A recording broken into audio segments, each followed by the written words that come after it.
Дені сау еркекке еркек, дені сау қызға қыз қырындаса жиіркенішті сезім тудырады. Себебі бізде жыныстық айырмашылықты сездіретін гендер бар. Өкінішке орай, қазір жыныстық айырмашылық жоғалып, лесбияндар мен гейлер көбеюде.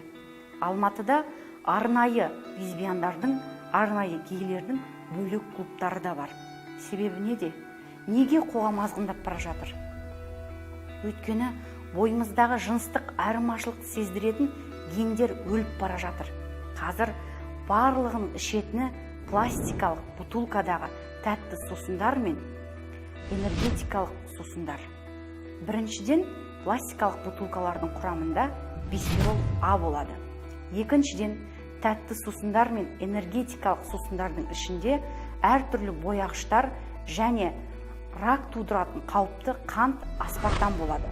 Осы бисфенол А, аспартам және түрлі бояғыштар ағзадағы жыныстық айырмашылықты сездіретін геннің жұмысын өшіреді. Содан адамның санасында жыныстық айырмашылық болмайды.